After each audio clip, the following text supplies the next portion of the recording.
Okay, 3, 2, 1. Oh my goodness. Good morning, good afternoon. Whatever it is for you, I hope you're having a fantastic day. My name is Zach Schaumler. This is Strong Opinion Sports. Thank you so very much for tuning in. Today's Wednesday, October 23rd. And, oh man, for me personally, it's been a really busy, wild week. I apologize this is late. You know, I'm going to record another episode tomorrow, hopefully another one on Friday. A lot of good stuff happened. I just signed a lease and got my own place for the very first time in my life. I'm in the process of moving. You know how that is. It's awful. There's so much going on. And as a result of that today, you know, this episode is going to be a little bit shorter. I'm going to recap what happened last week, talk about next week, do Ask Zach, and then really just get in, get out. I want to just get what I have done out because I'm behind and I want to make something, and I'm doing the best I can. A bunch of NFL trades just happened, and I have content prepared. I'm really excited, actually. I think I will cover those trades better than anybody else in America. However, I'm just not quite ready to get those out, so I'm going to do them tomorrow. You'll enjoy an Emmanuel Sanders video. You'll enjoy a video about Mohamed Sanu going to the Patriots. That stuff is coming. I'll do it tomorrow morning. I just want to record what I have because I just don't want to sit on this any longer. And I want to say just thank you so much to everybody who watches and listens to Strong Opinion Sports. You guys have made such a huge impact on my life. I just can't say thank you enough. The people that watch and the people that listen. You may not know this. I make money when people watch my show. Like, you watch the videos I put on YouTube, I make money. It really helps me. And then my Patreon supporters, man, you guys just help me so much. I can't even begin to describe it. If you give $1 a month, that dollar might seem insignificant to you, but to me, that dollar is so meaningful, and it's allowed me to get a place. And I'm just so excited. It's, you know, some of you give even more than $1, and that's just, I don't even have a way to repay you. I just am so grateful and so thankful. The new place I got is very modest, but it does have a master bedroom that's going to be awesome. You know, the master bedroom, it will be where I record the show. And I am so excited to make a ton of content out there. I'm living in this like little tiny bedroom. I don't even care. I don't even go in my bedroom. I sleep in my bedroom. I don't even do that. Half the time, I'm not even kidding. I sleep right in front of the camera, like literally right there on the floor. Last night, that's literally where I slept. I'm not even kidding. So I just am so excited to have a great new workspace. It's going to be great for the show. And here's the best part, the very best part of the new place I'm moving to. Internet's going to be way faster. It's within the city limits where I live, and that allows access to much faster internet, which means, guess what? I said today is Wednesday, October 23rd. After I record this episode, I'm going to drive to the new place, upload from there, which has really fast internet, and I think it's going to upload in like an hour and a half to 2 hours, and you'll be like, oh my gosh, he said it's Wednesday, October 23rd, and I'm listening to it the night of Wednesday, October 23rd, and to be fair, it's, you know, 5:30 p.m. where I live. So the episode might not come out till 10:30 p.m. where I live. So that's, you know, 1 in the morning on the East Coast. I don't care. Hey, that's better than 10:30 in the morning tomorrow. The new place has a faster upload speed than this current spot has with downloads. It's just way faster. I got the best internet I could, and I'm so excited to just get stuff out faster and sooner. And it's going to be a pain in the butt to move all this stuff. Everything you see on camera, if you're listening, you don't see anything on camera. But all the stuff it takes to make the show has to move to the new place. And then I got to find a way to make it not sound terrible with blankets and all kinds of stuff. I have a whole plan, but it's going to take forever to set up. And so I just want to say thank you so much. It's a huge step, not just for me as a human getting my own place for the first time, but also having a place to make the show and do it the right way, the way I've always envisioned it. I can have guests on now. The space is big enough to do that.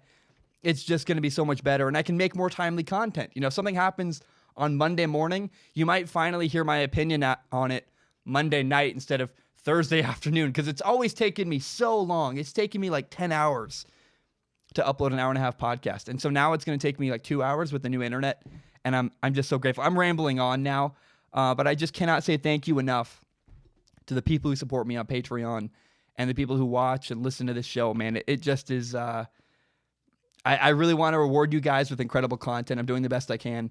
I don't sleep a lot, but I really want to do you guys proud with what I make in the next couple months. I'm just so excited about it. I also got to say, a silly story. I don't have time for this story. I'm going to do it anyways. I wrote it in my notes. I went to Comcast this morning and had like a weirdly good experience. I just was like, what the heck? And this is not a sponsored segment at all, but I drove to Xfinity, like prepared for a battle that was going to take 6 years. I was like, all right, everyone says Comcast is horrible, and I hear all these horror stories. It took me an hour. Within an hour of walking into Xfinity, the new place had internet and like Wi-Fi was ready to go in that master bedroom where I'm going to record shows. So I was like, oh my gosh. I don't know if it's because I'm not doing TV. I use YouTube TV because it's way cheaper and you get everything you need. But man, I always hear horror stories about Comcast, and my experience was shockingly easy. I was like, all right, well, I guess, Xfinity, hey, they won a fan from me. When people do me well, I really am grateful for that. So they did a good job today. I don't have anything other to say than if you hate Comcast, I'm sorry. My experience was amazing today. Like just bam, got internet immediately. And so be prepared. I'm doing my best. I'm going to try to make the show without skipping a beat. I have a lot of stuff planned for tomorrow. But I will not be recording in this room for much longer. You'll see the moose behind me. I got to find like some kind of stand I'm going to put them on. I own no furniture. I might have to record on just a blank wall for a little while with like the Strong Opinion Sports flag. I don't know what I'm going to do. I'm going to set up a P.O. box so people can send me like more stuffed mooses. It's going to be funny to have behind me. I have no plan. If you have things you want to see behind me, I'm not going to put up jerseys. I'm not going to put up flags. I want to be a more neutral looking thing that looks more just neutral and professional. But also want to keep that same vibe of like, I'm in a basement, man. I'm doing the best I can in a silly little basement. I don't know. I'm talking way too long. I want to jump into and start talking about what happened over the weekend. So first of all, on Monday Night Football, the Patriots dominated the Jets 33-0. They just smacked them. The Patriots are now 7-0. The Jets are 1-5. And right off the bat, I want to just admit how hilariously wrong I was about this game.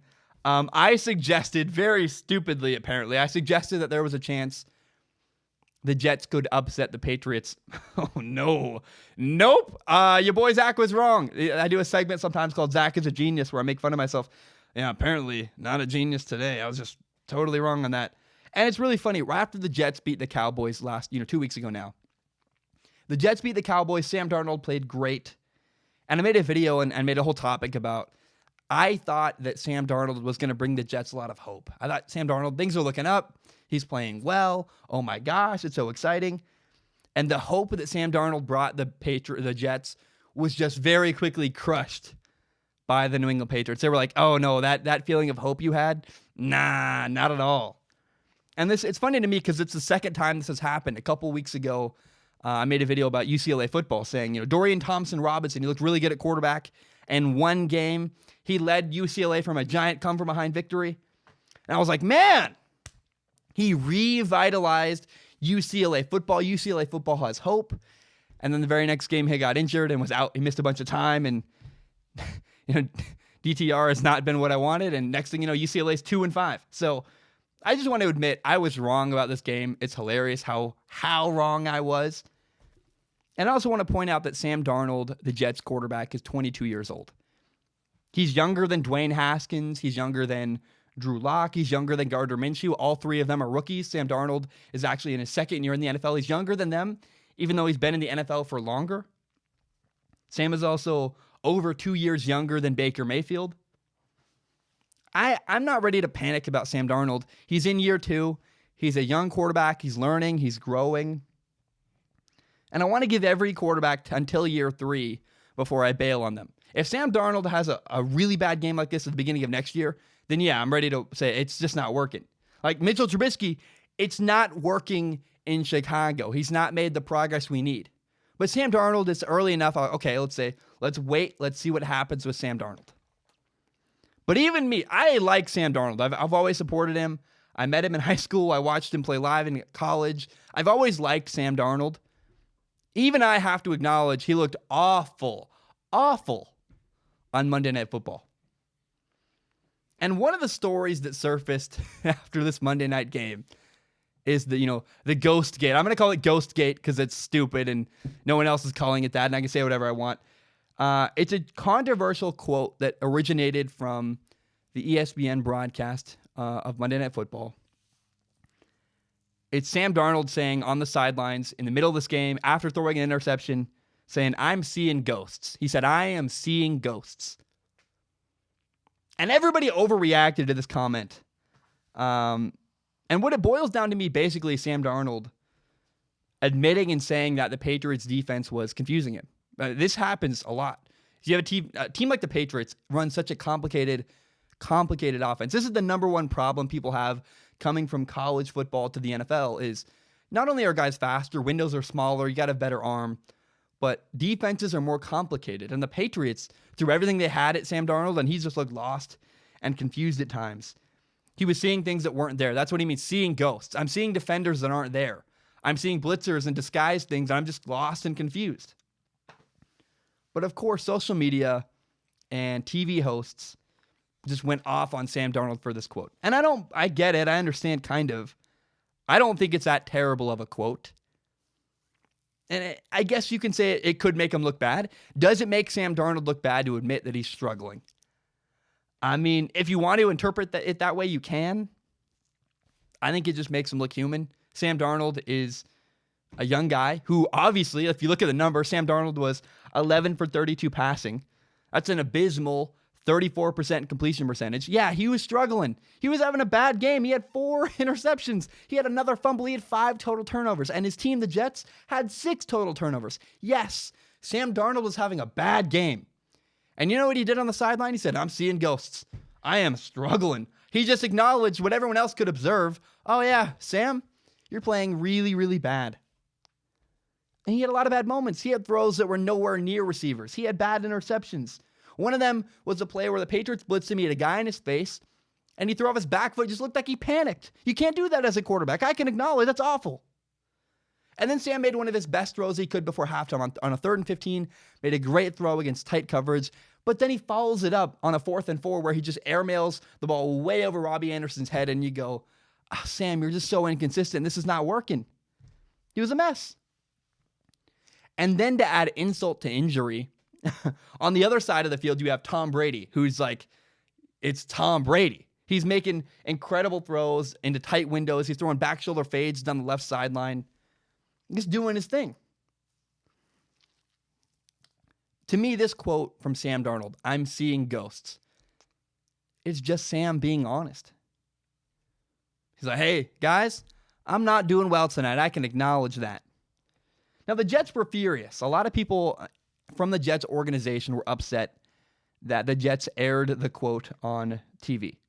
The Jets head coach, Adam Gase, said this. He said, "It bothers me, and it bothers the organization." He also said that, he acknowledged it's part of the deal having players and coaches mic'd up for primetime games. But then he said this, quote, "Obviously, you never anticipate something like that happening. The fact that it did, it gave us pause to really cooperate anymore because I don't know how we can allow our franchise quarterback to be put out there like that." Then the Jets running back Le'Veon Bell tweeted this. He said, "The NFL screwed Sammy over, blah, blah, blah." He says, there's not one player in the NFL who's cool with having every sideline conversation broadcasted to millions of people. There's a reason we've never heard other quarterbacks frustrated on the sideline like that before. That's crazy. At NFL, he tweeted at the NFL, he said, "The NFL did Sam dirty as blank." Blank, you can fill in the blanks. I'm not going to say that word on my show. And so we're left with, well, first of all, what happened, right? So Sam Darnold was mic'd up during the game. What led to all these quotes? Sam Darnold was mic'd up, and ESPN was running the broadcast. And so the way this works is if ESPN wants to air live one of the quotes that Sam Darnold said, they have to get approval from one of the on-site NFL Films representatives. Well, the NFL Films representative on-site at the game okayed the quote and said, "Yes, you, ESPN, can air Sam Darnold saying, 'I'm seeing ghosts.'" He said, "That's fine. We can do it." Now, some guy verified on Twitter, his name is Monish. He's a reporter from the New York Daily News. I said his name horribly. I'm sorry. But he tweeted that some people up in the higher ranks of NFL Films were upset that the representative gave the okay for this quote to be aired on television. Here's my issue, right? The Jets are really furious that the NFL allowed this to happen. The NFL people are like, well, we shouldn't have let our guy air that quote. And at the end of the day, the Jets are the ones who allowed Sam Darnold to have a microphone on him during the game. The Jets caused this issue. If they're upset, they could have done things differently to prevent this from happening. If they don't want their quarterback saying stuff on national TV, don't allow him to have a microphone during the game. It's not that hard to me. Especially, here's the big lack of judgment to me. You allow your franchise quarterback, who is young, who's trying to make a name for himself, who's really not established yet in the NFL, to be mic'd up against the New England Patriots, a young quarterback up against the best defense right now in the entire NFL. It's a mistake. The Jets should not have allowed Sam Darnold to be mic'd up if they weren't willing to have Sam Darnold make a fool of himself, which he kind of did. I really don't think it's that big of a quote. It's just Sam admitting, hey, I'm wrong. Really, I feel bad for Sam Darnold. He had a private moment where he was struggling, and it got broadcast live to millions and millions of people. Think of your lowest moment where you're lost and you're having a bad day or whatever. I remember crying in my car one time, and I can't remember what it was about now. I just remember I'm in my head. I envision this moment where it's raining. I'm crying. It's ugly. It sucks. Can you imagine if that was broadcast live on television? That would suck. I'm not saying it's Sam Darnold didn't cry, but Sam Darnold admitted, hey, I'm having a bad day. And a private moment between him and someone else got broadcast to everybody in the world. And now I understand that having your dirty laundry, having every move you make, trust me, if anybody understands that, it's me. Having every move you make analyzed and talked about and this and that, that's part of the deal when you're an NFL quarterback. Everything you do gets analyzed. I understand.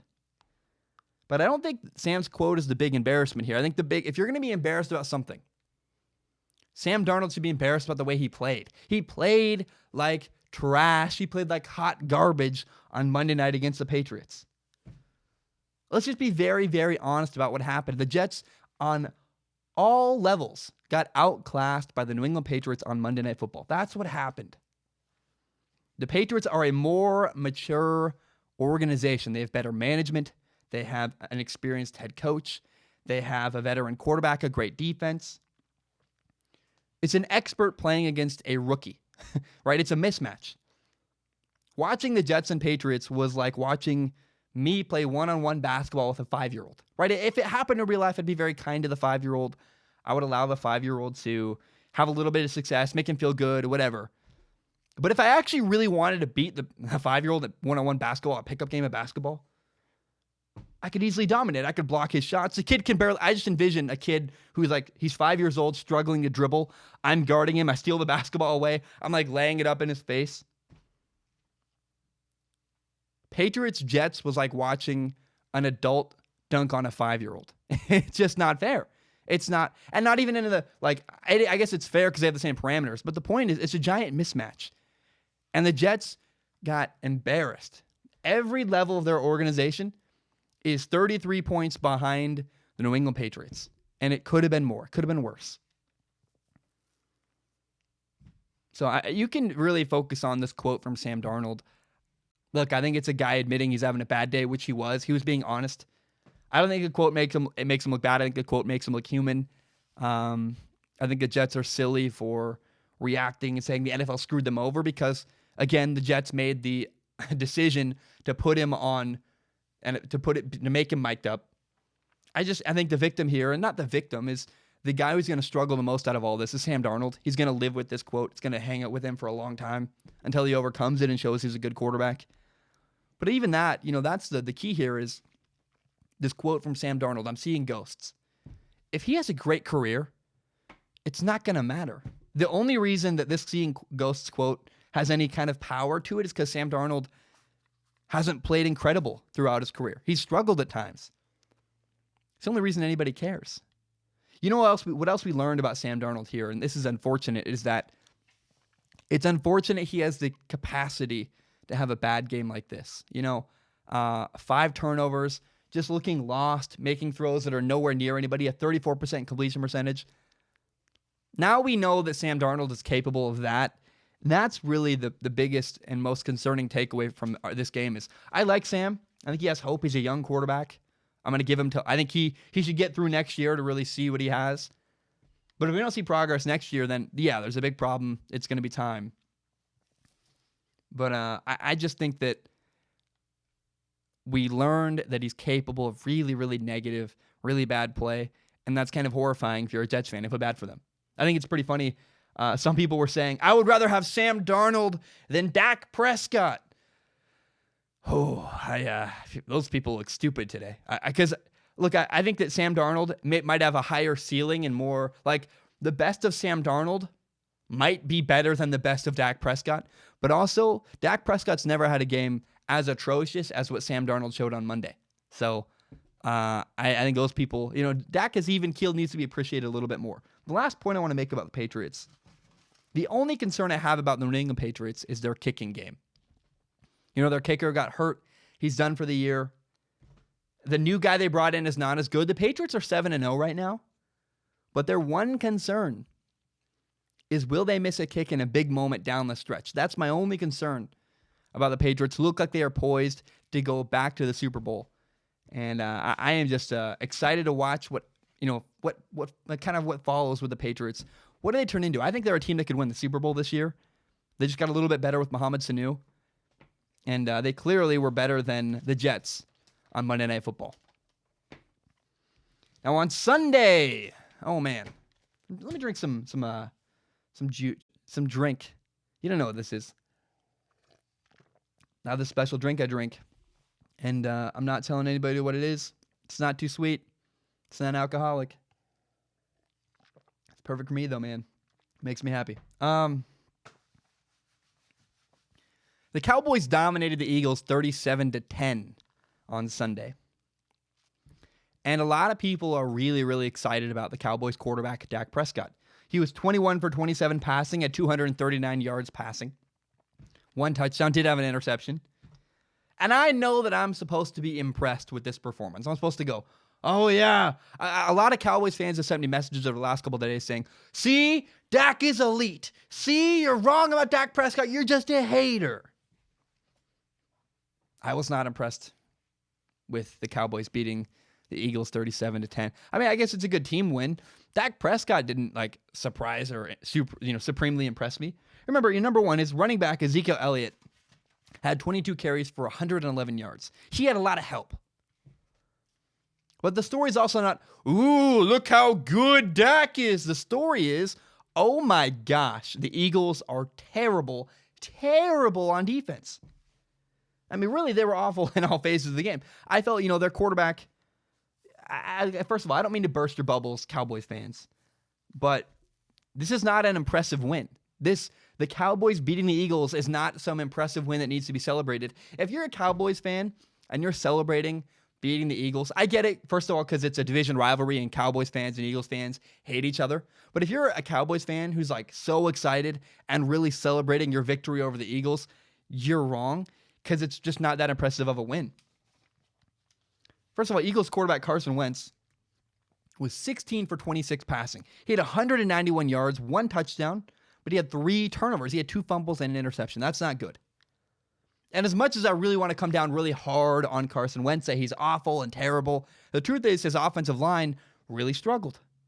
There was constantly pressure in his face, and Cowboys fans need to realize and understand, yes, the Cowboys put up 37 points, and Amari Cooper had over 100 yards receiving. Ooh, it's so great.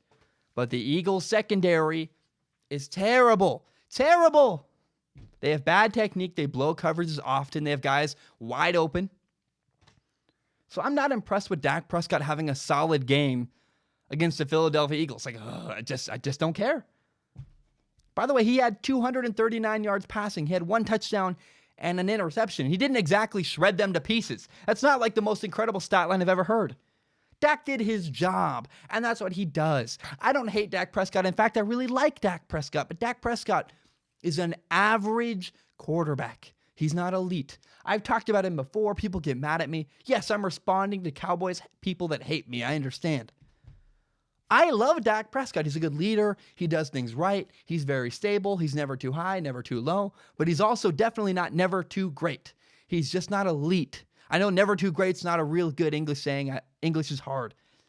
But the point is, Dak is not a special elite quarterback. He's a very good quarterback. Very, very good, not elite. And if anything, the way the Cowboys beat the Eagles offense just made that more evident to me. The Eagles are 27th in passing defense in the entire NFL.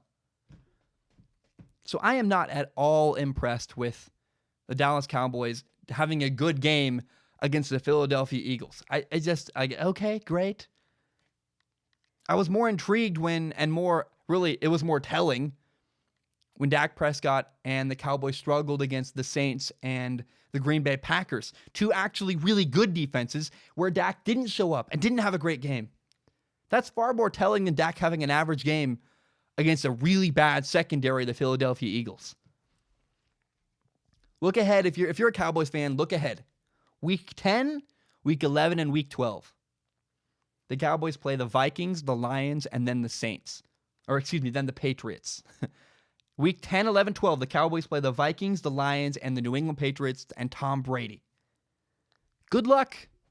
Good luck with your great quarterback who's not elite. We'll see how he does against the New England Patriots in Week 12. I don't hate Dak. I like Dak. I think he's great. I hope he makes me look stupid. I hope Dak Prescott is incredible. I hope he shreds the New England Patriots. He just has like 500 yards passing, but there's no way he will. You know it. You know it. I know it. We all know it. Dak Prescott's not an elite quarterback. Stop fooling yourself. He's good, but his ceiling's pretty low, and he's not an elite quarterback. I will eat. If he shreds the Patriots and throws for 500 yards, I will eat my words, but it's just not going to happen. Dak Prescott is an average quarterback. He's not elite. Giants fan. Man, Cowboys fans are going to be so mad at me. They're just, and I'm going to say I'm honest. I call it like it is. That's the one thing, my one thing you can always depend on from my show. I will always tell you exactly what I think and believe. I will never sugarcoat things. I'll never be dishonest. I will never lie to you. I have no reason to. That's the brand I've built. The brand I built is, hey, I say what I believe. I'm as honest as I can be. If I think I'm wrong, I'll say I'm wrong. If I think I'm stupid, I'll say I'm stupid. If I think I'm really right, I'll say I think I'm really right. If I believe something strongly, I will. If I'm not sure about something, I'll say I'm not sure. But I always shoot straight. I will always tell you what I believe. And I do not believe Dak Prescott is an elite quarterback. I know I believe that because that's what I do. That's how the show works. All right. Let's talk about the New York Giants and the Arizona Cardinals. The battle of rookie quarterbacks, Kyler Murray versus Daniel Jones. The Cardinals won 27-21 over the Giants. And Kyler Murray was very he just wasn't shockingly good. Kyler Murray was 14 for 21 passing, had 104 yards, no touchdowns, no interceptions. Here's what's really interesting to me. The Arizona Cardinals beat the Giants running the ball. I was like, okay. And not even with not even with David Johnson, their number one running back. He was injured. He didn't play much. Chase Edmonds was the man. Chase Edmonds, the running back for the Arizona Cardinals, had 27 carries for 126 yards. By the way, Chase Edmonds ran the ball 27 times. Kyler Murray threw the ball 21 times. The Cardinals running back ran the ball more times than Kyler Murray threw. And I've talked about this air raid offense, but the Cowboys have made the Cardinals have made an adjustment and said, hey, this running game, it works really well. They ran the ball 38 times for 156 yards, and I know some of those 38 carries are Kyler Murray running the ball and extending plays. But still, man, they really, really said, this is working. We're going to keep running the ball. However, just because they ran the ball a bunch of times doesn't mean they don't trust Kyler Murray. This was not a situation where the Cardinals are hiding the fact they have a rookie quarterback. I'm sure it helps Kyler to not have so much on his plate, not need to throw so much. However, the Cardinals do trust their quarterback, Kyler. They threw the ball on crucial downs, 3rd and short. There was a 4th and 3 where they were throwing the ball. They believe in their quarterback, Kyler. but they found a lot of success running the ball, and they said, we're going to roll with this. We're going to keep going and keep running the ball. And it's really cool, the adjustment the Arizona Cardinals have made with Cliff Kingsbury and the rookie quarterback. Now they play the Saints this upcoming week. I don't think they're going to have a lot of success. I'd be very surprised, in fact, if the Cardinals' offense was incredible against the New Orleans Saints, but we'll see. I'm really struggling to believe in the Cardinals this week. But just in general, they're going to have a bad game this next week. I'm pretty sure of it. They're going to play the Saints, who are possibly the best team in the entire NFL. But if you're a Cardinals fan, don't lose hope because your team struggles against the Saints. Every team that plays against the Saints is going to have a hard time, especially with a rookie quarterback. But be thrilled, be very happy if you're a Cardinals fan. Your coach has shown the willingness to make changes and to make adjustments and say, I'm not going to run my system into the ground. I'll do what it takes to win. He's willing to. An air raid coach who's known for throwing the ball a bunch of times. He threw the ball 54 times week 1.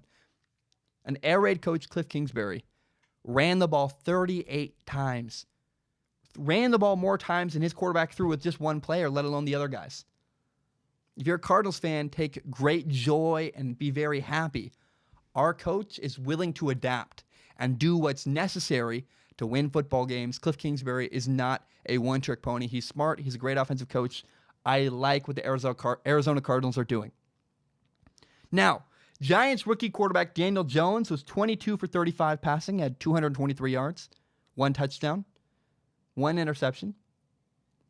But he also fumbled 3 times. 2 of those fumbles he lost.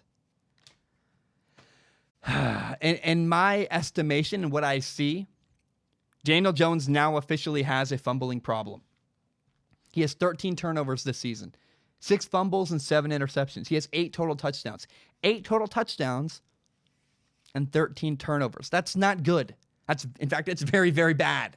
And the rate he fumbles is really concerning. Now, he's a rookie. I understand what Daniel Jones is doing. It's forgivable. Fine. But we need to see progress in the future from Daniel Jones. I will say, though, the Giants' offensive line is rough to watch at times, man. They made that Arizona Cardinals defensive line look like superstars, and they're not in Arizona. So, my key takeaways from this game is that, number one, Kyler Murray is right now a better quarterback than Daniel Jones. Right now. Don't take that quote out of context. For the time being, at this point in their career, Kyler's ahead of Daniel Jones. But, first of all, he's expected to be that. He's a number 1 overall pick. Daniel Jones is number 6 overall. But the Cardinals won not because of Kyler, but because the Giants' defense was awful. The Giants' defense was awful at stopping the run. They had guys that were not in position. There was bad tackling. It was a mess. So I look at Kyler Murray and say Kyler Murray is ahead of Daniel Jones. But Daniel Jones is also not in bad shape. He needs time to develop. He's got a fumbling problem. He needs to really do a better job protecting the football. But he made some great throws. He also made some bad throws. But Daniel Jones, I have a lot of hope for. And, I really am encouraged watching Daniel Jones. Give him patience and give the entire New York Giants organization patience. Patience is a hard word to say if you have a voice like I do. Give Daniel Jones patience. I think they're on the right track. I think the Giants organization is on the right track. And I like what they're doing in New York. Guys, my name is Zach Schomler. I'm going to take a short break. When I return, we'll continue talking about games from last week. We'll talk about the Saints and the Bears. We'll talk about the Ravens and the Seahawks. We'll talk about the Texans and the Colts. We'll talk about next week. Then coming up later, we'll talk about Ask Zach. My name is Zach Schomler. I will be right back. Oh, by the way, I said talk about Ask Zach. We'll do Ask Zach, one of my favorite segments. Now we can go to the break. Oh, right, we are back. I had to take a break real quick. First of all, where I live, I'm so excited to leave this place. I love it. I've lived here for 4 years. I'm really grateful for the time I've had here. The air conditioning unit has a mind of its own. It just turns on randomly. I don't know if you could hear it in the background. It gets very loud. Sometimes the microphone picks it up and I have to go turn it off. It stinks. Also, my voice was just dying. I was really sick yesterday. I couldn't record yesterday. My voice, I couldn't talk. And so to be back now and be able to talk a little bit better, I needed a break to just rejuvenate my voice, I guess is a word. I'm having a hard time speaking English, but my job is to talk. Kind of a weird compromise. And I have a lot of stuff I want to talk about. So, on Sunday, the New Orleans Saints beat the Bears 36-25 in Chicago. It was a statement win to me. And you got to be very careful when you look at this game. The Bears scored 2 touchdowns in garbage time. The truth is the game was not close. It was at one point, 36-10 from going into with 4 minutes left. The Bears made it 36-18 with 2 minutes and 30 seconds left, and they got another touchdown with 50 seconds left. Other than those 2 garbage time touchdowns, this game was a blowout. And those 2 touchdowns really helped Bears quarterback Mitchell Trubisky's final stat line look a lot better than it really was. He was not good. Mitchell Trubisky was not good on Sunday against the New Orleans Saints. I said this was a key matchup. I said, look, he struggled in the past. He's got to do good against this defense. And he didn't. He didn't do well. He finished 34 for 54 with 251 yards passing, 2 touchdowns, no interceptions, a 62% completion percentage. Again, a lot of those completions came at the very end of the game in garbage time. And, he missed a lot of guys wide open on key downs. There was a 3rd and 5 that stood out to me. I was like, man, that's your best effort? That's awful. And at one point, the Bears ran an RPO. Mitchell Trubisky fakes he does the read. He has a guy wide open. They're looking at each other. They're making eye contact.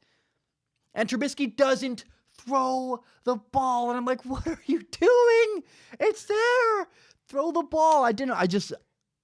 I am so frustrated watching Mitchell Trubisky because, again, this is a Bears team capable of winning a lot of football games, and it's just not going to happen here. It's not going to happen with Trubisky. He isn't awful, but he's not good enough. The Bears cannot win a Super Bowl with him at quarterback, and that's sad because their roster, I really think, could win a Super Bowl. Matt Nagy is very similar to Matt LaFleur, the quarterback in Green Bay. The coach in Green Bay, excuse me. If Matt Nagy had a great quarterback, everyone would say, oh my gosh, Matt Nagy's a genius. He's incredible, this and that. But he has to change his play calling. He's limited. He's behind. He's stuck. He is trapped with Mitchell Trubisky at quarterback, a quarterback who can't execute and can't make anybody look good. I know Matt Nagy's an offensive genius. I've seen it before. And people are like, Matt Nagy must not be that great of a coach. Mitchell Trubisky's terrible. Yeah, exactly. Mitchell Trubisky's terrible. That's why Matt Nagy looks bad. Matt Nagy has his hands tied. He can't call plays he wants to play. He can't throw the ball downfield. He can't do anything he wants to. He's literally trapped with a bad quarterback. And they were behind a lot. A lot of people are complaining, well, why didn't the Bears run the ball more?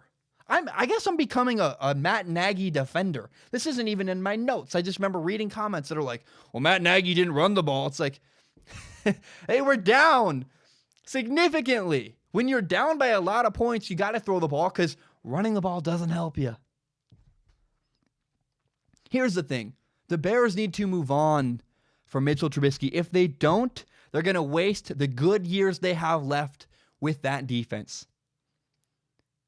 Being a true Bears fan, I'm not a Bears fan, but if you are a true Bears fan, what that means is you're not blindly loyal and blindly supporting your quarterback, Mitchell Trubisky. If you're a true Bears fan, that means you want what's best for your team. Are you a Mitchell Trubisky fan or are you a Bears fan? Because right now, those two camps are not working in the same direction. A Mitchell Trubisky fan does not have the same interests as a Bears fan. A Bears fan wants to win games, and winning games and winning a Super Bowl means getting rid of Mitchell Trubisky. I don't like saying that. He seems like a great guy who's done a lot for the city of Chicago with organizations and giving his money away, all kinds of stuff. Seems like a good human. I don't like saying this. I don't like being mean to Mitchell Trubisky. Well, because what I'm saying is I guess it's personal. That stinks. I'm calling for the guy's job. That's hard. I don't like living with that. But let's be honest.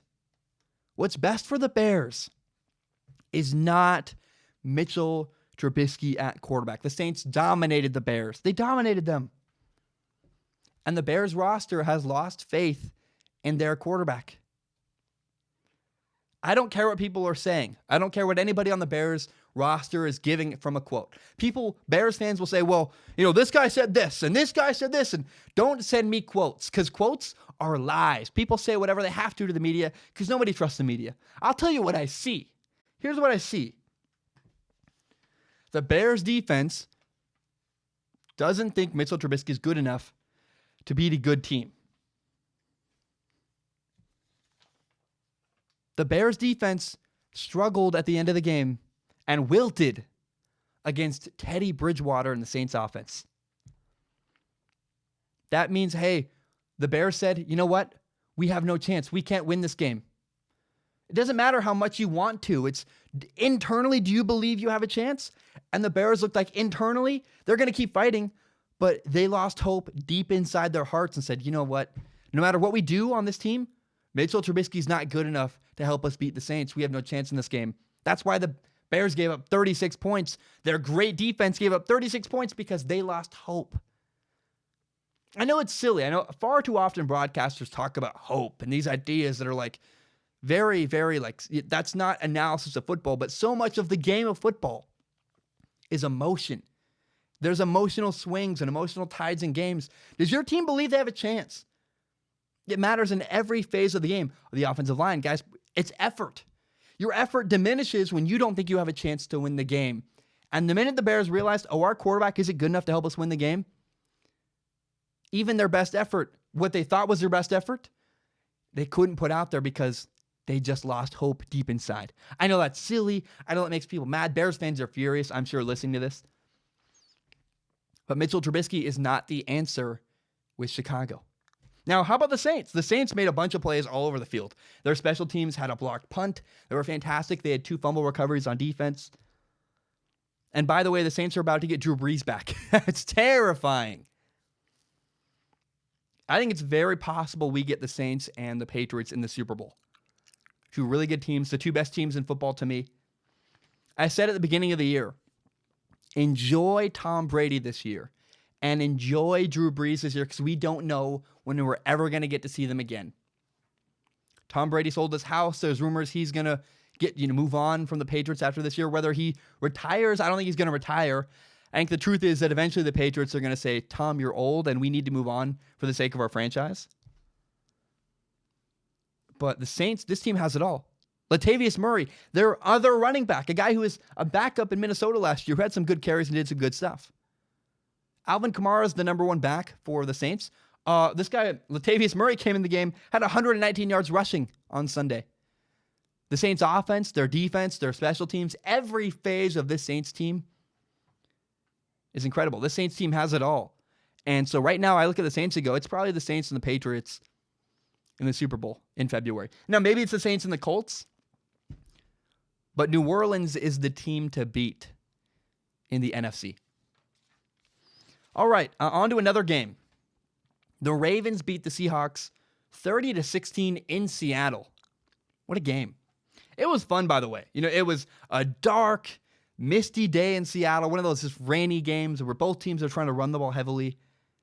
And this was a big win for the Ravens. Both teams are now, the Ravens and the Seahawks are both now 5-2. And you can't mention this game without pointing out that the Ravens safety, Earl Thomas, is a former Seahawk. He left the game. He left the Seahawks on bad terms, and he left a game injured last year, flipping the Seahawks the bird, which is funny because their mascot is bird. Sorry, I'm such a nerd. That's so stupid for me to appreciate. I felt good for Earl Thomas. I live in the Northwest. I felt good for him getting a win over his former team who he felt screwed him over. Good for him. That's got to feel vindicating and awesome. Now, a few things stand out to me when I watched the when I watched the Seahawks and the Ravens. Number 1 was Lamar Jackson's ability to run. He was 9 for 20 passing at 143 yards, no touchdowns, no interceptions. And there's a lot of press about Lamar Jackson. Can he throw? And I think it's getting silly. But you got to acknowledge Lamar Jackson's ability to run is incredible. He had 14 carries for 116 yards. Oh my gosh. The way he ran the ball was so impressive. And let's go back to him throwing the ball. He's better throwing today than he was this time a year ago. He's better this year than he was last year.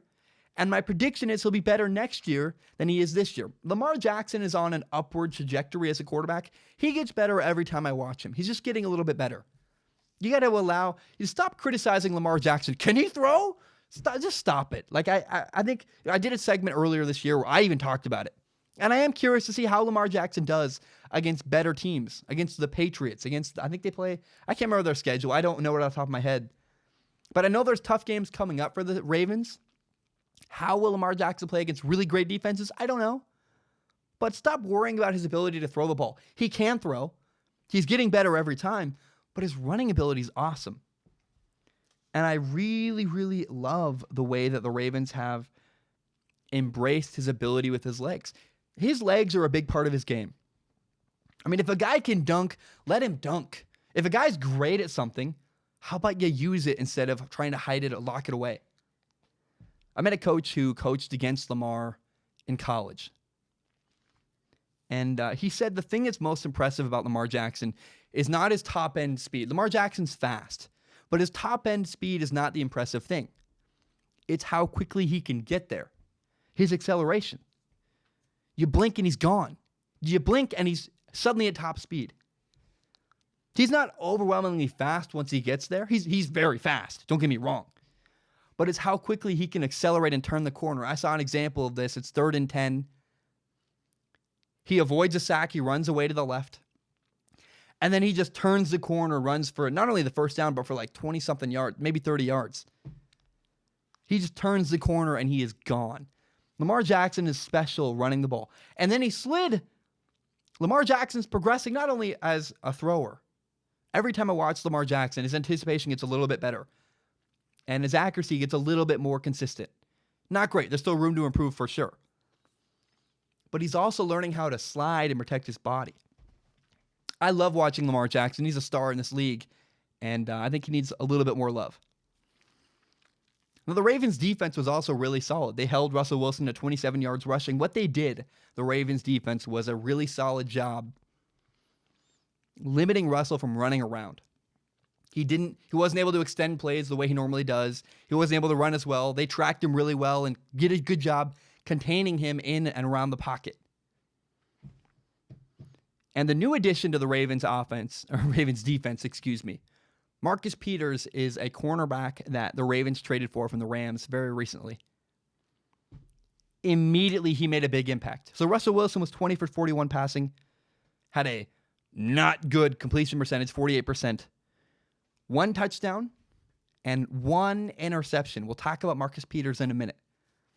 The key difference in this game, other than Lamar Jackson's ability to run the ball, the key difference were the Seahawks' 2 turnovers. DK Metcalf had a fumble. That led to a Ravens touchdown. And Marcus Peters, the new addition to the Ravens, had a pick 6 off of Russell Wilson. Lamar Jackson was phenomenal in this game against the Seahawks. His ability to run was huge. And then the Seattle Seahawks turnovers that cost them points twice led to touchdowns. That was the difference in this Seahawks and Ravens game. Finally, let's talk about the Colts. Oh, man. The Colts beat the Texans 30-23 on Sunday. And the story to me is obviously the Colts quarterback, Jacoby Brissett. Remember, he was the backup at the beginning of the year, and then Andrew Luck retired. That curveball nobody expected. On Sunday, he was 26 for 39 passing at 326 yards, 4 touchdowns, no interceptions. He did have a fumble. But I just want to say, if anybody doubts Jacoby Brissett, stop. Please stop. You're foolish and silly. He's phenomenal. He's really impressive to me. This season, Jacoby Brissett now has 4 touchdowns, 3 interceptions, 1,388 yards passing, and a 65% completion percentage.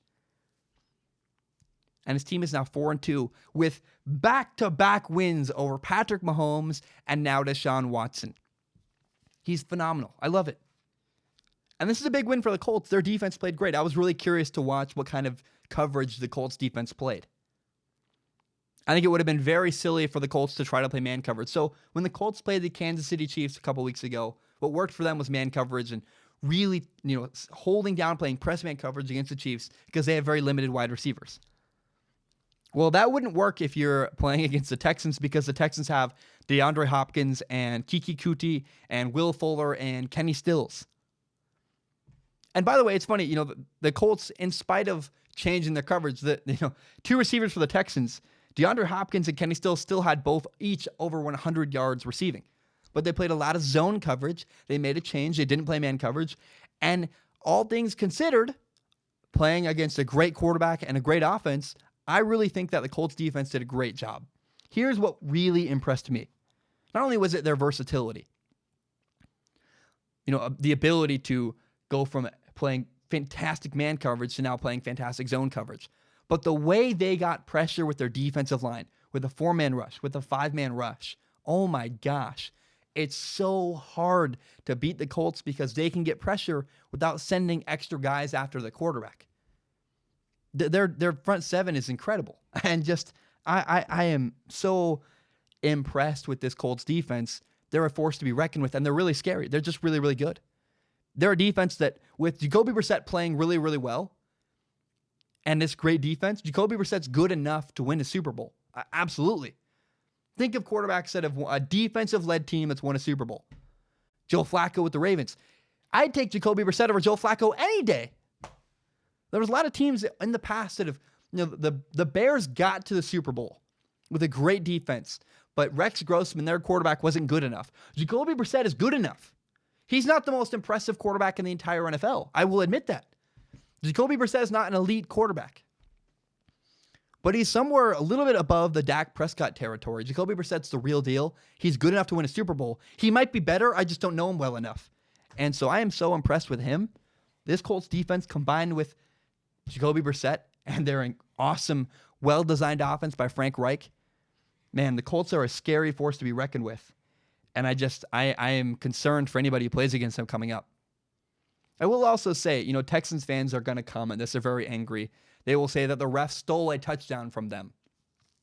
There was a play where Deshaun Watson threw the ball as he was getting sacked. He released the ball. He got taken to the ground. Incidentally, the receiver caught the ball and ran for a touchdown pass. It was like they were on the red zone. It's very short. It's not like he ran 70 yards. He ran like 2 yards, was in the end zone. But the ref said they blew the play dead. So the Texans kicked the field goal instead. And you can say, well, the ref stole a touchdown from the Texans. Here's a twist in the story. However, on a touchdown later in the game, there was a play where the Texans scored a touchdown on a play where they had multiple guys moving, and not everybody was set at the line of scrimmage, and they snapped the ball in spite of not having everybody set, and it wasn't called. The refs could have easily taken that touchdown off the board. So it's bad refereeing either way. It's bad officiating on both plays. But in my mind, they offset each other. You can say, well, we got robbed out of a touchdown, and we got the Colts got robbed out of stopping a touchdown. So the two of them combined, both plays are horrible officiating. But if you're a Texans fan, don't complain that your team got screwed out of a touchdown, because the Colts defense got screwed out of stopping a touchdown when you had multiple people moving at the line of scrimmage and the ball got snapped, which should have been, what's the word? This happens sometimes, or you're just blanking on the name of something. Someone will comment the name of this penalty. I'm so sorry. I don't know it. I'm having a moment where you blank. It's my job to talk. It's so hard.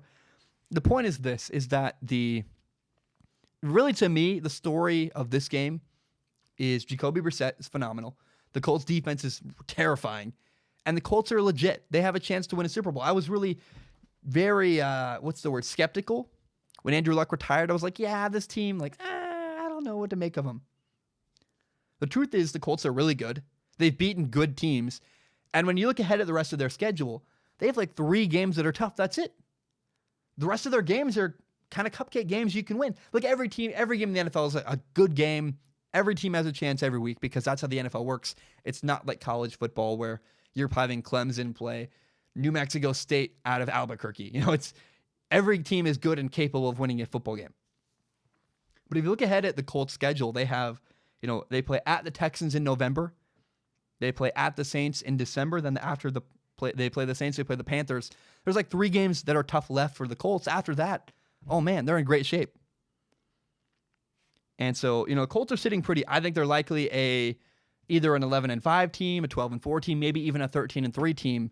But the Colts are in the conversation as a playoff team and definitely should be in the conversation as a Super Bowl team. They're incredible. To me, the NFL is going to boil down to the Colts, the Saints, the Patriots, and then maybe the Chiefs if Patrick Mahomes does something incredible. I think the Packers are in that conversation too. But those are the teams I think have a chance to win a Super Bowl. And the Colts right now are in the top three with the Patriots, the Saints, and then, of course, the Colts. I was really, really impressed with what they did this week and the work they've done all year. They're just a really good football team. Okay, real quick, I want to talk about Week 8 of the NFL season. It's not a great week. Week 8 of the NFL season is not a great week of football games.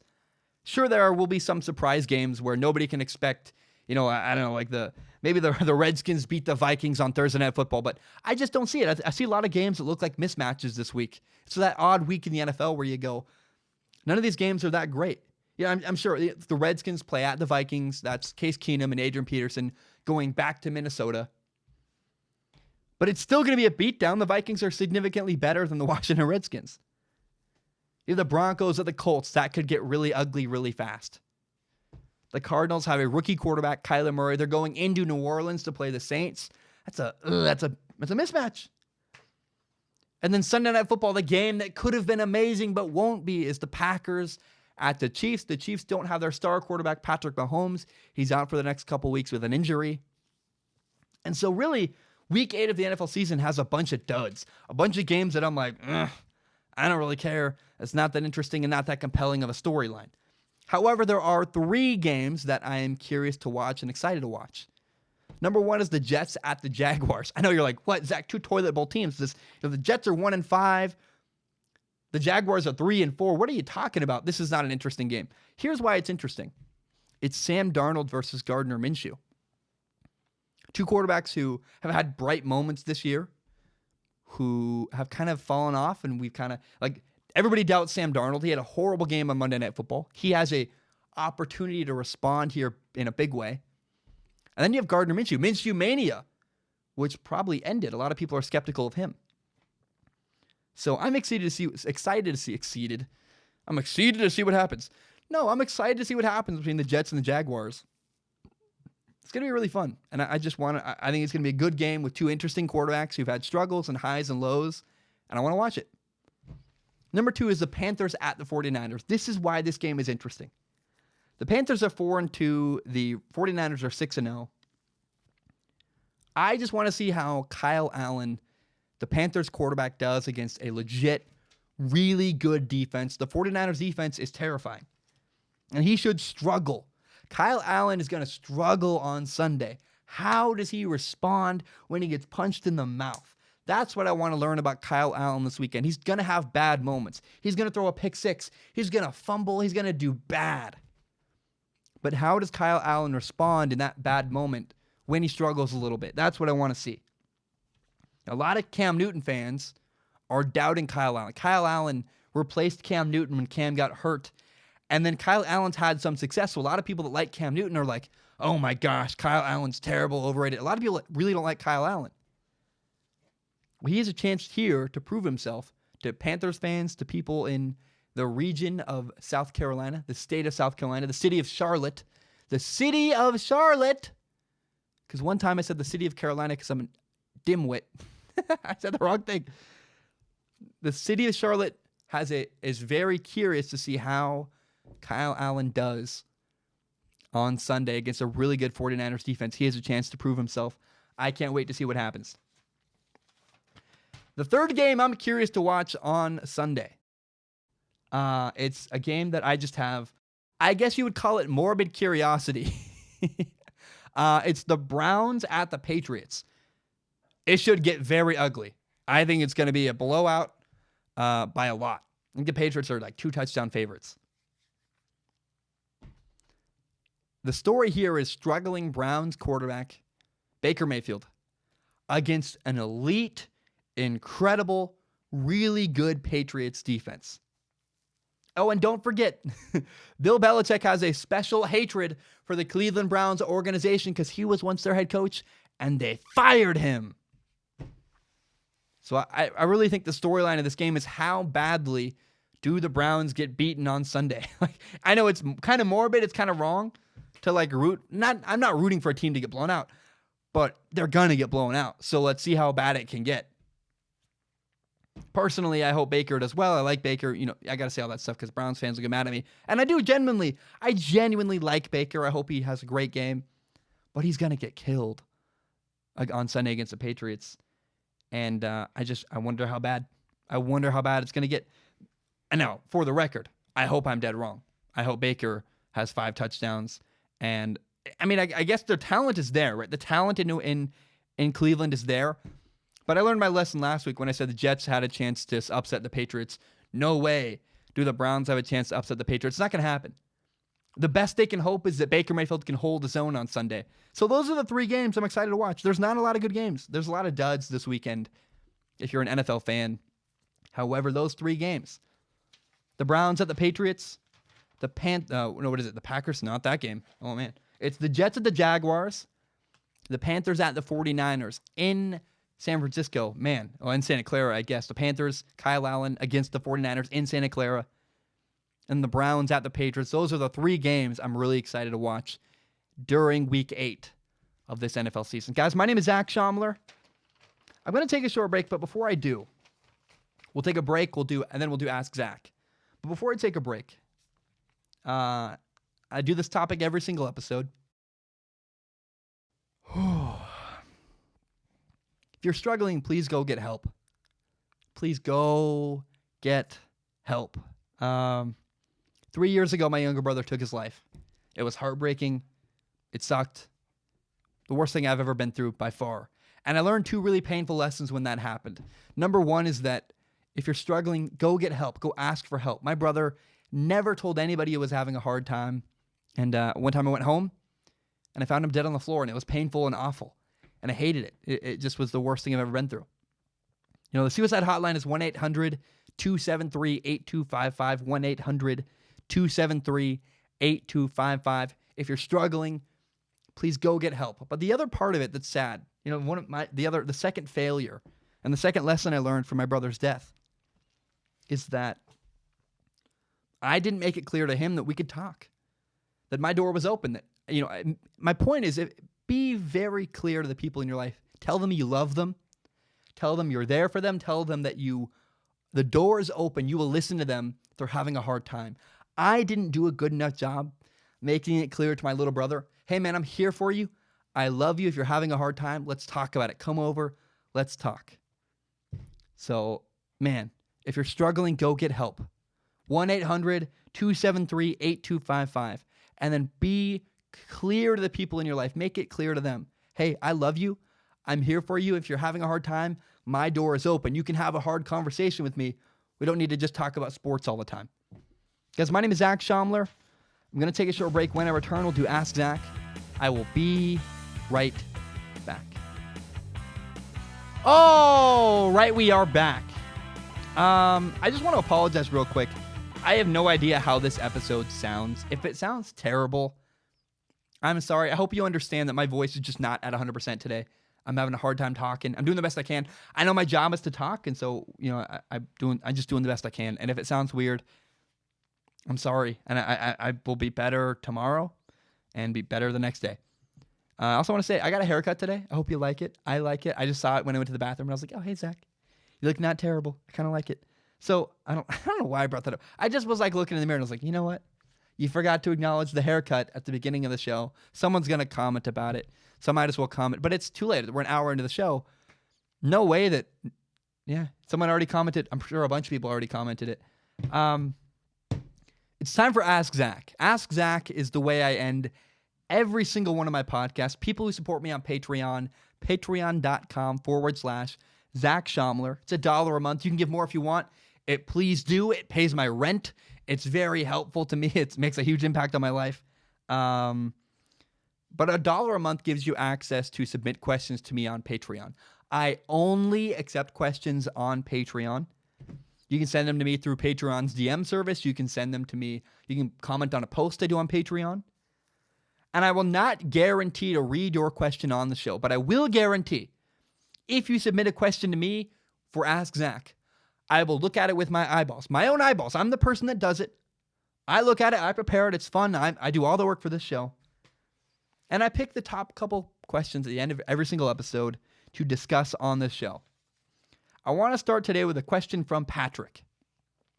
Patrick writes in, he says, "Hey, Zach, I love your show and I'm really happy for you seeing the podcast grow and how it has evolved since I first listened to it.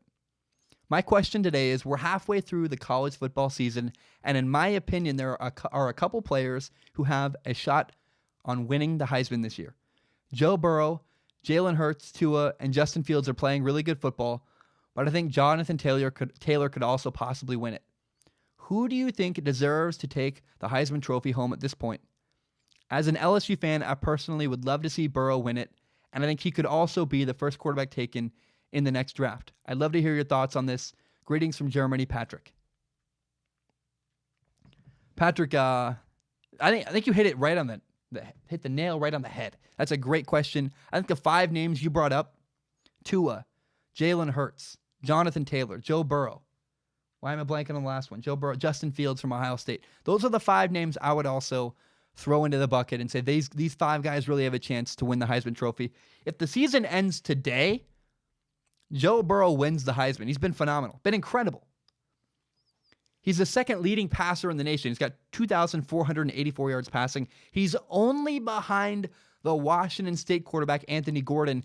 And that's not really even fair. Washington State's numbers are always skewed because they have Mike Leach's air raid system, which means that, the guy at Washington State's thrown the ball 347 times, which is over 100 more than Joe Burrow. Joe Burrow's thrown the ball 218 times. So when you're throwing the ball that much, of course your numbers are going to be significantly higher. I think it's so incredible, actually, that an LSU quarterback is who we're talking about as a Heisman candidate. I cannot remember the last time Ohio State had a real, true, legitimate quarterback and did phenomenal. It's a testament to the coaching, and it's a testament to Joe Burrow working his butt off and making it happen. He's been so impressive. He's got the best completion percentage in the nation, a 79.4% completion percentage. He's also got the most touchdown passes in all of college football, 29. He's tied with the quarterback at Washington State, Anthony Gordon, with 29 touchdowns, which leads the nation. Can he win the Heisman? The key to me for Joe Burrow is November 9th. Alabama against LSU. Can Joe Burrow beat Alabama?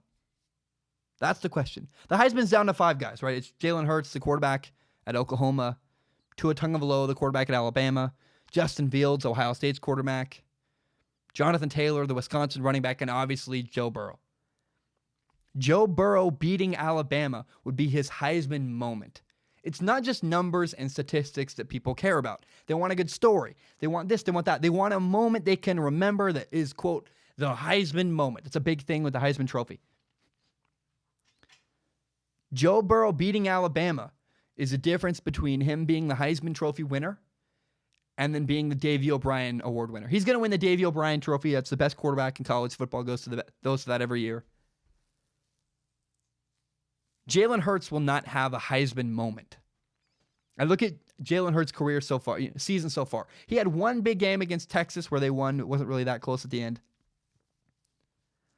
But Jalen Hurts' team, Oklahoma, has 5 games left. Then his conference championship, of course. He doesn't have time to have some big crazy moment. He's going to play against Kansas State, Iowa State, Baylor, TCU, and Oklahoma State. They're going to have 5 blowouts. None of those games are going to be memorable moments. You go, wow, remember when Jalen Hurts did this? Because you're not going to watch a blowout when it's 46-7 Oklahoma over Iowa State. I know they're ranked. Sorry, that's kind of mean. Oklahoma over Kansas State, maybe. You're just not going to remember that game. Justin Fields at Ohio State has a better chance because he has 3 memorable games coming up. Ohio State will play Wisconsin, Penn State, and then at Michigan at the Big House in Ann Arbor. The one benefit Justin Fields has over Jalen Hurts is that nationally, at a national level in America, people care about these matchups. Ohio State, Wisconsin, Ohio State, Penn State, Ohio State, Michigan. Far more than they care about Oklahoma, Kansas State. There's not a great draw there emotionally. If Justin Fields, even if he wins with blowouts, if Justin Fields blows out Michigan in Ann Arbor, Michigan, he destroys Michigan, that's a Heisman moment that people will go, wow. Remember when on national TV, Justin Fields did that? That's a Heisman moment. However, Justin Fields' numbers, the Ohio State quarterback's numbers, are not as good as Joe Burrow. And Joe Burrow left Ohio State. So that's an even better story. He's a transfer. Ooh, the heartstrings. Now, Tua Tagovailoa, quarterback at Alabama, he's hurt. Which means, number one, he's going to miss a game, which will hurt his numbers. It'll hurt his statistics. He has surgery on his right ankle. He's going to miss the Arkansas game. They have a bye week after that. Then the week after that, they play LSU. So that means it's possible Tua will not be 100% against LSU. That's also going to hurt him. He's playing hurt. It's hard to be incredible when you're kind of hurt. So between missing time and playing hurt, it's going to hurt Tua's numbers and bring him down. And then finally, you have Jonathan Taylor. I hate to say this, a running back has no chance of winning the Heisman Trophy this year. There's too many good quarterbacks. There's no chance that Wisconsin's running back, a team that's already lost one game, their running back is not going to somehow outshine these four incredible quarterbacks. And so yeah, I just think maybe Jonathan Taylor goes to New York. If you're really close to winning, they bring you to New York, you have a fun trip. He could make the trip to New York. That'd be cool. But that's the best it gets for Jonathan Taylor. He's not going to win the Heisman Trophy. Right now, however, it is Joe Burrow's Heisman Trophy to lose. Joe Burrow's the front runner. I think he's probably going to win, but it's going to depend on, can he win that game against Alabama on November 9th? That will be his Heisman moment if he wins. All right, the next question is actually not a question at all. It's from Christopher. It's just a cool story. Christopher wrote in and he said, "Hey, Zach, I heard you wanted to hear about that European Falcons fan and how he became a fan, and I thought I just wanted to tell you my story. I have previously written in with questions, and I hope I was your first European Patreon." Haha. Maybe you were, man. I really appreciate your support, Christopher. Christopher says, "But I am Danish. I am Danish, but I used to live in the U.S. My dad was stationed outside of Tampa, Florida in 2005 when Katrina hit New Orleans. My dad had some friends that lived in the New Orleans area, and I was 10, so I didn't really have a say. We decided to go and help them as much as we could. So we went to New Orleans and helped people. So we went there, we helped rebuild and fix some houses, donating some food, etc. I wasn't much into anything else other than soccer at the given time, but due to the gratitude of the friends we were given tickets to the first game back in New Orleans. It was just an amazing experience, and the atmosphere was incredible. To see how a city underwent such trauma and responded in that way was astonishing for me, though it was something I didn't realize until years later. The game, the people, and the city made me hooked on the Saints and everything in New Orleans. Now I'm hoping to study my master's at Tulane in New Orleans just to come back and stay in the city for a longer time. Love the show and everything you do. Keep up the great work, Christopher." That's an incredible story. I just read it to you. I've never really read that fully through in detail before. That's really cool. That makes sense to me. You had an incredible experience. Can you imagine being in the Dome in New Orleans, the first game back? Oh my gosh, it'd be incredible. I cannot blame you at all for being a Saints fan. And by the way, it's a good time to be a Saints fan. That's a cool emotional story. I totally get it, man. That's awesome. I'm happy for you, Christopher. And your story of how you became a fan of your team is cool. If we want to do this more, I would love that if once an episode during Ask Zach, I read the story of how someone became a fan of their team. That'd be so cool because I'm fascinated by that. I don't have a favorite team. I don't really get it. So if you have a favorite team, send me a story. Say, this is why I'm a fan of blank team. I would love to read that out loud. That's fun to me. I'm a nerd about that stuff. So please send me more stories about why you're a fan and tell me why you're a fan of your favorite team. What happened? What got you there? Tell me that story. I'll read it on the show. I want to do it once an episode. That'd be really fun. Thank you for your story, Christopher. That was amazing. Billa says, "Hey, Zach, I love your show and I listen to your videos while driving to work all the time. I am a Giants fan and my patience is running very thin with Pat Shurmur. His win-loss record is terrible. And when you see his ridiculously bad game management decisions, it's easy to see why. In your opinion, when is it time to give up on a coach? And how much time should a franchise give a coach to put his system in place, even if the results aren't there? Honestly, I want to see Pat Shurmur at least one more year in New York. This year and next year. I understand that New York sports fans are very impatient. That's how they operate. But I really feel like the Giants are building something. I love their young quarterback, Daniel Jones. He's a kid who makes a lot of mistakes, but he has a bright future. For all the bad moments, there are also good moments, and a lot of really exciting moments. I go, there's something special about Daniel Jones. But you got to understand, rebuilding a team, rebuilding the Giants, it's going to take a lot of time. That requires patience. And I think that the Giants have the right guy. I like Pat Shurmur. He had a year wasted trying to save Eli Manning. And Eli Manning, unsavable. He's old as hell. It's time.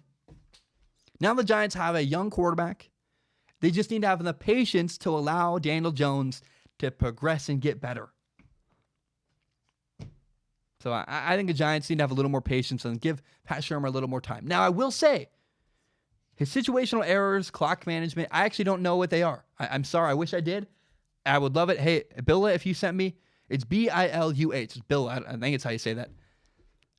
Send me your examples. If you have examples, if any Giants fans listening have examples of Pat Shurmur being bad situationally, send them to me. I am happy to discuss them on the show. I'll do a whole topic about Pat Shurmur's problems and situational awareness. I'll break them down if you want. But I don't know them, so you got to send them to me. If you send them to me, I will discuss in detail Pat Shurmur's mistakes and errors with situational and clock management. Carl writes into the show. Carl asks this. Carl says, which sports do you think are the best/worst to watch in person versus at home? The number one unappreciated sport that's incredible to watch live is hockey. Hockey is so good live. It's hard. I'll be honest. I have a hard time. I don't like watching it on TV even a little bit because so much of hockey is the experience of you're there. And when guys crash into the wall and the boards, you're there and you can hear it and it echoes throughout the stadium and you have your friends and it's loud and the crowd. Like hockey live, man, is it a special experience that just does not get translated well over the TV. It just doesn't. I think broadcasters are boring. I think it's hard to track. Honestly, like I hate saying this, but it's true. It's difficult to track the puck. When they're zoomed in, it's really tight. Live, though, it's great. Live hockey, amazing. It's so bizarre to me how when I watch hockey on TV, as a guy who, by the way, no one knows this, I love skateboarding and hockey. They're like my two favorite sports that I never, ever talk about on Strong Opinion Sports. I should do a topic about Nigel Houston. He's like the Tom Brady of skateboarding. He's incredible.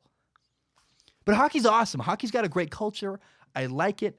And it's weird how when I go to a game, zero problem tracking the puck, not even a little bit. And then when I watch a game on TV, I feel like a guy who's never played video games before is trying to understand a first-person shooter. I'm like, I cannot follow this at all. I'm lost. I can't find the puck. It's not that bad. Like I can watch hockey on TV, but it's just not an enjoyable experience to me. To me, you got to be at a hockey game to really get everything out of it. Like, and one of my dreams, by the way, I really, really want to go to a Stanley Cup final. I think it'd be incredible. I watched the Stanley Cup finals this year. Game 7 in Boston. I was like, oh man, I would kill to be there. That energy of that Boston crowd, even though they lost, was awesome. So I just, that's the unappreciated thing I've never talked about is how much I love going to hockey games. It's so much fun. Baseball and hockey, they're the two games you got to be there. Baseball is tolerable on TV. Good baseball, like the game 1 of the World Series. Oh my gosh, incredible. So much fun. I loved it. I really enjoyed it. But the problem is baseball is consistently not entertaining on TV. But if you go to a game, I always love going to a baseball game. Hot dog, my friends. It's not even about the game. We're just chilling, watching baseball. It's great. The NFL is the best product on TV, and I think actually the NFL is better to watch at home. I'd rather go to a game. I'd rather not go to a game. I'd rather watch a game on my couch than I would get out of my house and go to watch a game. I don't have any interest in going to the NFL game. I don't. Replay's better. You have your own food. It's not cold. Everything. And then the TV experience, the way that they break down the game, is so much better in person. And not to mention, I don't like crowds. I'm very weird and an introvert, and I don't want to be around people. But especially people that are dumb and don't understand football yelling. Oh my gosh. I went to a Super Bowl party last year. There's this guy who just yells things at the TV, who has no idea what he's talking. Actually, that's not true. I was at my dad's house last year. 2 years ago, there's a Super Bowl party. They throw it at my house. Oh my gosh. There's this guy who just yells at the TV that I can't stand, who's just wrong. He's wrong about everything. I'm like, shut up. You don't know anything about football. But basketball is fun both. Basketball is fun live, both with comfort. It's also fun when you're at the game. The NFL is best on TV. Basketball is good on TV and in person. Baseball's great live, and then but it's okay on TV. Hockey has to be live. I can't watch hockey on TV. It doesn't pull me in, but hockey live is incredible and special. Carl, I hope I answered your question with justice. I did the best I could. I just enjoyed that question. It made me think a lot. It was really cool. Okay. The last question of the day comes from Alex. Alex says, you've talked recently about quarterback leadership. Being a Broncos fan, it has been tough since Peyton retired. Given Flacco's body language and reaction from teammates on the sidelines, what would you do with him? Also, please don't waste your time doing an analysis on him. I think you'd be too frustrated with the lack of awareness in the pocket and downfield throws. Love your videos. Thank you so much, Alex. Incidentally, I did watch a lot of Joe Flacco yesterday. I spent the entire day breaking down and doing Emmanuel Sanders' film. I'm working on a film analysis of him. It's not quite done, but it's coming tomorrow. I'm very excited. And I watched a lot of Joe Flacco. Oh my gosh, he misses a lot. He just misses, like, couldn't hit the broadside of a barn. It's terrible. I would not want Joe Flacco leading my football team. Here's my question and my problem when I watch Joe Flacco. I ask, does he care? Does he want to be there? Joe Flacco seems like a guy who's just cashing checks. I recently have come to understand that some NFL teams are happy just coasting. Like, NFL teams make a ton of money. Not every team in the NFL is trying to win a Super Bowl. But they want to make it look like they're trying to win a Super Bowl, so fans care. Then fans buy merchant. Like the Dallas Cowboys, they're happy just... I think Jerry Jones wants to win a Super Bowl. But if they don't ever win a Super Bowl in the next couple of years, they don't care. They make so much money. The New York Giants, as long as they're competitive, they make a ton of money. I don't think either of those teams are victims or are culprits of teams not trying to win. But I know there are teams out there that aren't trying to win a Super Bowl. They're just trying to be good enough to make a ton of money and sell merchandise and make all the money and bring in tickets and bring in people. They're happy being a revenue-making machine. Is Joe Flacco one of those parts of the problem that's like, hey, I'm not trying to win. I'm a revenue-making machine. I'm Joe Flacco. You pay me millions of dollars. I'm tall and have a strong arm, so I get away with a lot of ugly throws. I don't get what the deal is with Joe Flacco. There's no encouragement. There's no leadership. He's a bad example to the young quarterback, Drew Lock, behind him. What do I do with him? If you're the Broncos, you got to keep him, I guess. Like, maybe the Bears will trade for him. I would trade away a first-round pick for Joe Flacco in a heartbeat, but they're not going to get that because they traded away like a fourth-round pick to get him, a third or fourth. Nobody wants Joe Flacco. He's bad. He stinks. I think I will do a film analysis of him eventually, just show how far he's fallen, how bad he is. He's just terrible. And I don't know what... There's nothing you can do. You're under contract with him. Do you bench him? You don't, because Drew Lock, the backup quarterback in Denver, is not ready. Drew Lock, the backup, was pretty, if nothing else, uneven in college at Missouri. He's not good. And so what do you do with Joe Flacco? Nothing. Sadly, you got to watch him play. I feel bad for Broncos fans. They got a horrible quarterback. And I was just wrong. I really thought that Joe Flacco was going to go to Denver. He would be... I really thought Joe Flacco cared. That's maybe the miscalculation I made. I thought that getting benched for Lamar Jackson was going to make Joe Flacco have just get angry and say, I'm going to win with the Broncos. And Joe Flacco doesn't look motivated. He's just cashing checks. And that's sad because I think at one point in his career, he was motivated. And either the money, the comfort, he's just tired of getting hit, whatever it is, Joe Flacco's going through the motions, and it's very evident to me. He's not giving it his all. He found a team that wants him, and he's like, I'll make $26 million more. Why not? Joe Flacco, I just don't see the effort from him. I don't think he cares. I know that's an attack on his personality. I know it's an attack on his integrity. Like, is he? But I think he's got to ask himself, dude, are you trying to win? Like, I'm not even kidding. I hate asking that question. I feel like kind of who am I to judge? But he doesn't look hungry at all. It's just unfortunate. I hate watching Joe Flacco because it's so lackadaisical, makes terrible throws, isn't encouraging. There's no fire. There's no emotion. I wouldn't want him leading my team, and I just don't think he wants to play. I think he's just happy making a ton of money, and that's good enough for him.